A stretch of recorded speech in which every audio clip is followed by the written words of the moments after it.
Hey guys, I'm Hoose, and welcome to a first here for our channel. Today we're going to be doing a live commentary. I have really no idea how this is going to go, but I do have my partner in crime, TC, here with me. He's going to be on Skype, and he was about to talk there, but I kind of cut him off.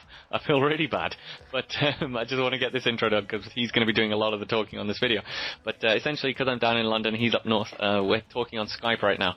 And I'm going to be playing a live game in the background, which is what you guys will be seeing. And we're just generally going to be talking about FIFA Ultimate Team 14. FIFA 14 Ultimate Team. There's been a lot of announcements recently, a lot of changes, and a lot of exciting news that we want to tell you about. Also, I just very quickly wanted to say, obviously a lot of people are on this channel watching these videos because they love Battlefield, or there's a minority who like COD. And FIFA isn't really that popular on our channel, but I just wanted you guys to know that we're doing it because we really enjoy it. We really love playing FIFA, and after all, that's what this channel is about. It's us giving you things that we really enjoy, and as long as the feedback isn't too bad, I hope you guys carry on enjoying the videos. But I'll let TC take over and introduce himself whilst I get into the game. Okay guys, and I'll just say hello first. And so really Hoose did a wonderful job at introing this video. This video is going to be all about the changes to Ultimate Team, which will be happening for the FIFA 14 edition of the game. There's been quite a few rather big announcements. So what I'm going to do, the way we're going to sort of do it, is it's going to be very much a conversation between Hoose and I.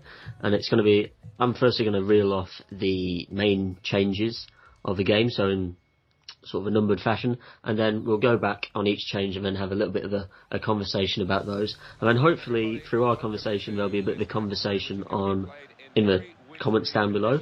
So if there's any particular changes which they've done, or any changes you think they should have done, leave a comment down there and we'll also get interacting that way. But really, yeah, FIFA 14, to be fair, when I played FIFA 13, the thing which made it for me, the biggest feature, was Ultimate Team. Would you agree? Oh yeah, definitely. That's mainly the reason I get these FIFA games. Yeah. Like, obviously, if I personally got into it through university, because I think it's a bit of a rite of passage. If you don't play FIFA at uni, you're doing something wrong. But obviously, I've graduated now, and it's when you've not been surrounded by fellow lazy students, you've got to take onto the internet and start playing Ultimate Team. But it's amazing how addictive this gets, because it's so immersive as a sort of medium on FIFA. But obviously, because it's so popular, they want to keep it fresh and new, which is unlike EA. So it's they've instigated some new changes for FIFA 14 in terms of Ultimate Team. They've changed the chemistry system, in the sense that they've taken into account loyalty of a player.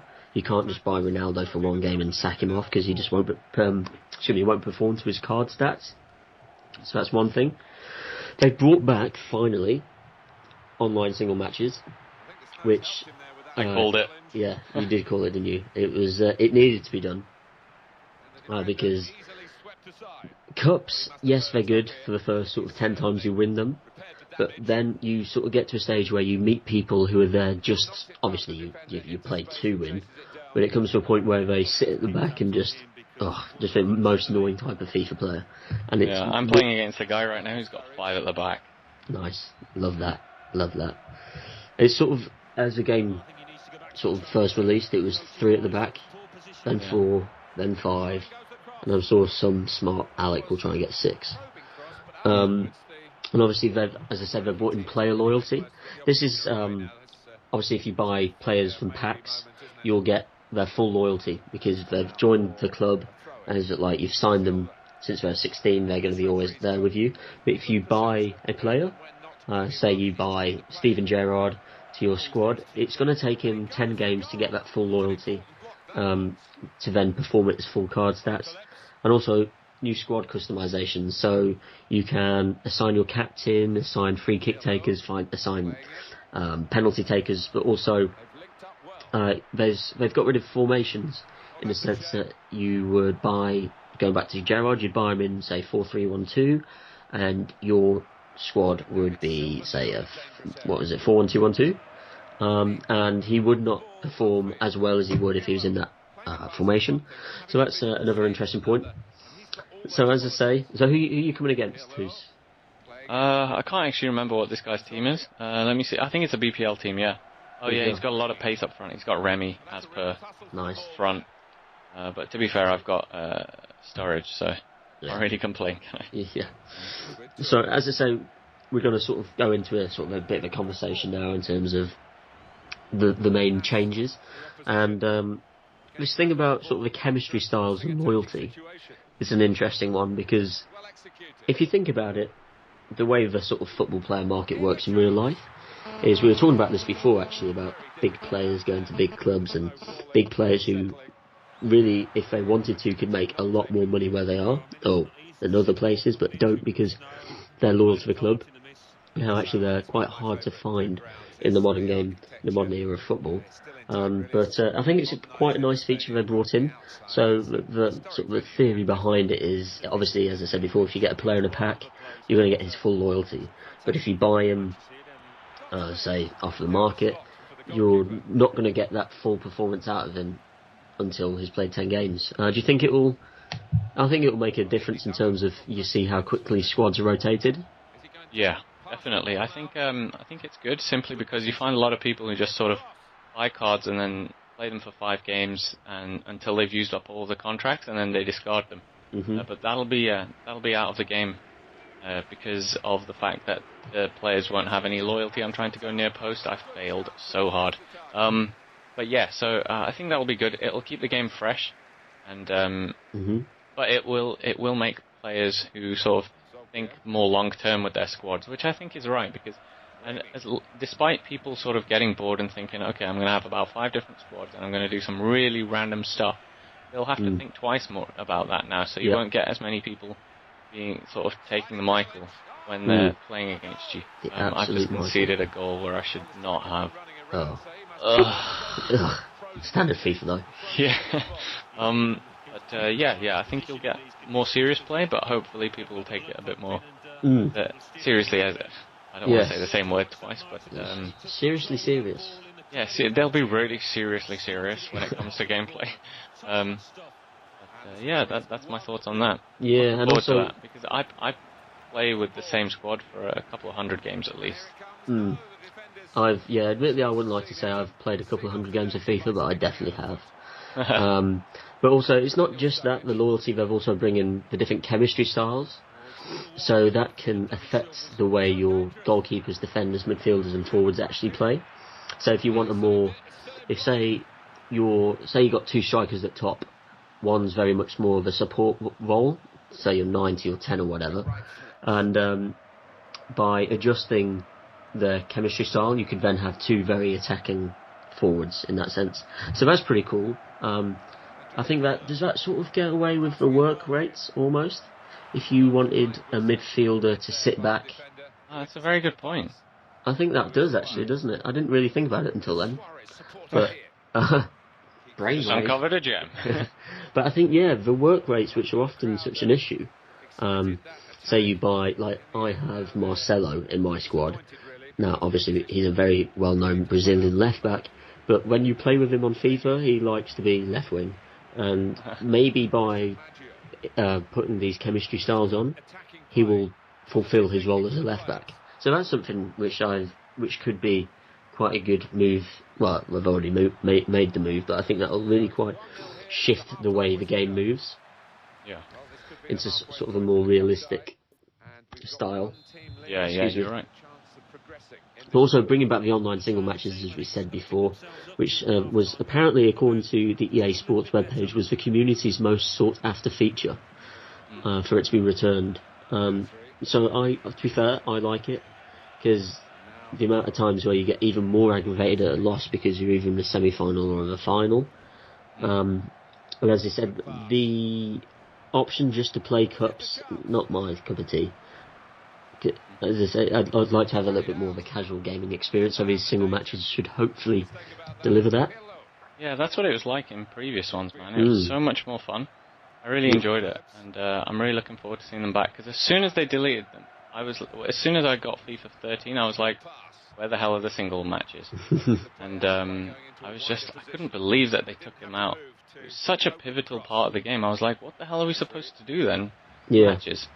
But thankfully they have listened. I did complain quite a lot. They had they had lots of feedback forms, and I did complain in them.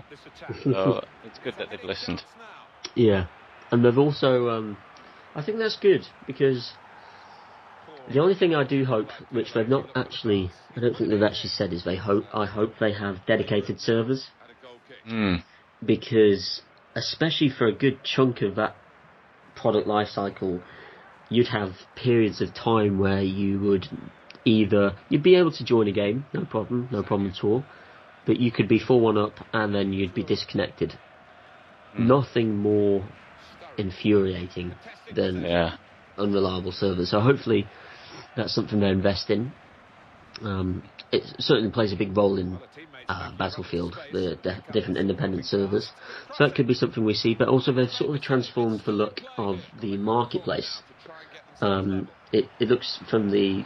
I wonder if we could maybe put a screenshot up of this, maybe not. But I'll do it. Okay, and it's it looks really clean in terms of the searching, or the way you can search for players. You can do player names, which should have been in years ago. Yeah. So if you want to find your Messis, your Ronaldos, just type their name in and it'll come up. And also the getting rid of the formations would also get rid of the price disparities in the player market. That was something you'd find, is that obviously because the formation cards would vary in value depending on how popular the formation was.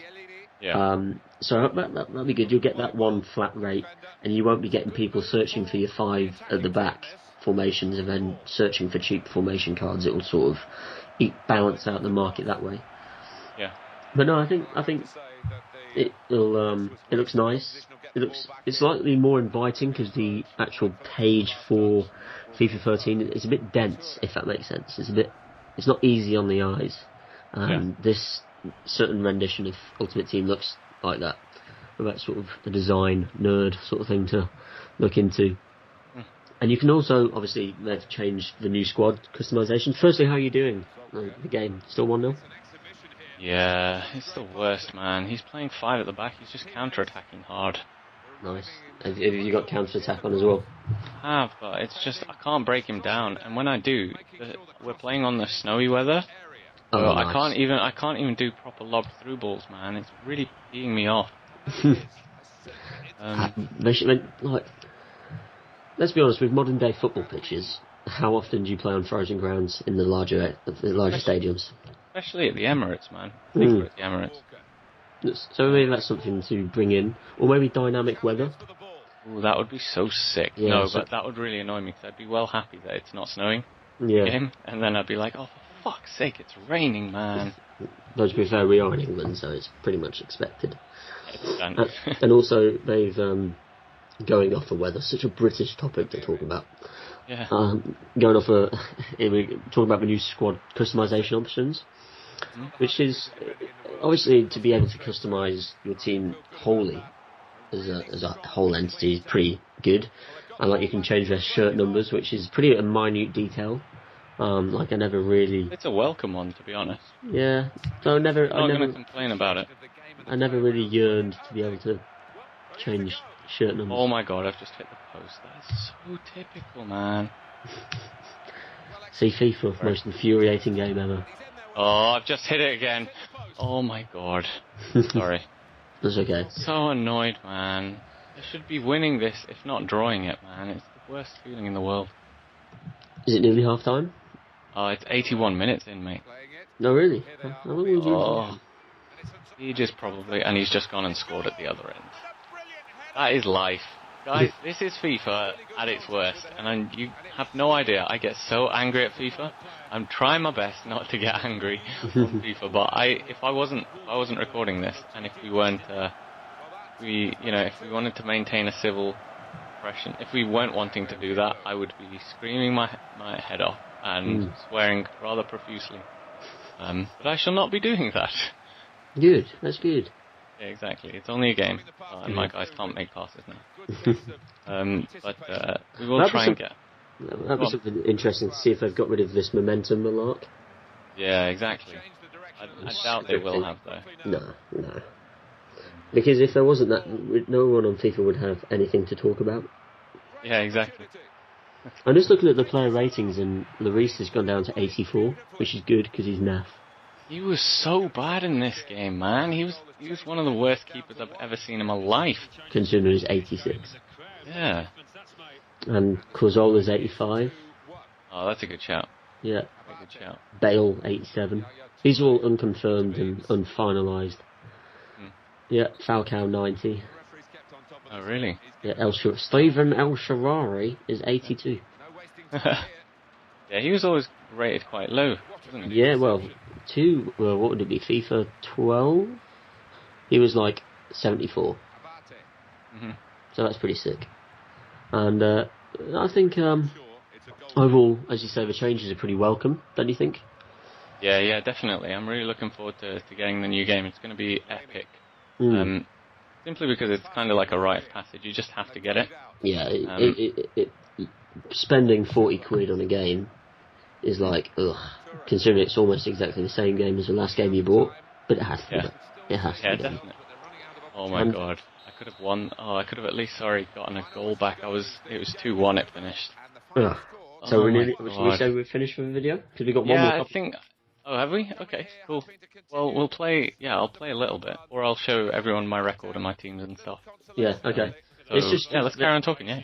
Just one more thing. Just thin point. Is obviously the FIFA 14 is released before the next generation consoles. Yeah, this is a really big point. Yeah, and... I'm going to go open a pack. Oh, nice. Yeah, carry on. Please, imagine if you pull a Messi. Oh my god. Best video ever. You'll get like who's terrible, Michael Carrick, and Javi Martinez. That's not bad. He's not worth anything. You still have Ronaldo? No, I sold him. No. Anyway, sorry, carry on. Yeah, let's go. So obviously this FIFA 14 is going to be released before the next generation consoles are going to be released. Now, it was always a case that you can't transfer coins, players, trophies, club items and whatnot between obviously different versions of the game and the console. But because there's this sort of 2 months into the game's release, the new console's released, they've actually done this carryover thing, which is really, it's a stellar idea. Because it means it's clever in the sense that you can buy two versions of the same game, which will probably be the case. But the weeks you've put into your current gen can, weeks of progress, weeks of achievements, can then be carried over to the PlayStation 4, the Xbox One, and reversed. The only thing which is a one-way transfer is the FIFA points, which... Obviously, unless you've got about 30,000 FIFA points, that's not going to be a bit of an issue for me. But the ability to... Did you say you can share between the two consoles? Yeah. So I think that's awesome. What do you think? Yeah, I think it's awesome simply because we will probably end up having to buy two of the same game. Being able to use it at two different places. For example, I might get the Xbox One. I'll have it down here in London with me. But I can keep my Xbox 360 up north. And make sure that I can play it at home when I go home to visit my parents and all of that. So I think it's great. It means you can carry on gaming and your things will not lose value as quickly. So FIFA 14 will still have value, say, 6 months down the line. Whereas if they made it so that it wouldn't work anymore, you couldn't, trade it in or whatever. It wouldn't have any value. So I like that. It's good for us and it's good for them as well because it means that they're probably going to sell 2 copies of the game. Yeah, twice as many units. I think overall, in terms of the announcements which they've put forward, it's going to be a really good game. Yeah, definitely. I'm looking forward to it, man. To be fair, it constitutes the almost entire FIFA 14 experience for me. Very rarely would I venture off Ultimate Team, unless I had friends around and then you'd play offline. Yeah. Yeah, even when I have friends around, sometimes I play Ultimate Team with them. Yeah, that's true. Join as guests. There's nothing more fun than playing as 4 people on the same team and all chasing the ball around and ending up with no defenders. And then celebrating like 4 different ways. That is the best. We should put something up like that soon. For me and once we scored our winning goal, we ran to the halfway. Anyway, yeah, absolute wanker move, but the guy deserved it. Anyway, I think that pretty much wraps up this video. Yeah, I think it's about 20 minutes long, so we should cut it to an end. Nice. Yeah, guys, I hope you guys have enjoyed the video. Please do give us some feedback if you stuck around till the end of the video. Congratulations if you did. Yeah, well done. You want some money. We hope you've enjoyed the video. Please, obviously, as always, do give us your feedback. It's really helpful in letting us know whether this is a success or not and whether we should do it again or not. Thanks very much also to TC for doing all the research and coming up with everything for us to talk about on this video. I think we did pretty well in that regard. And hopefully you'll see a video from me on Monday next. We are thinking of uploading on Saturday as well. So stay tuned for that. That'll be awesome. But until then, from me, please do like, subscribe, share, all of that jazz, because at the moment we're kind of growing and we really need your support, and we hope that we can keep entertaining you. But that's from me, so TC, you can sign off as you wish. Okay, well, as always, leave a like, favourite and a subscribe. No, just kidding. Brilliant, thank you for tuning in. As I say, the support has been fantastic thus far, and we know FIFA isn't the most popular thing, but as we said at the beginning of the video, we're going to keep going, and hopefully some guys might even get into FIFA, because it is a cracking game. Anyway, just wanted to say goodbye from me, and I'll probably see you in the next video. Alright, take care guys. Bye!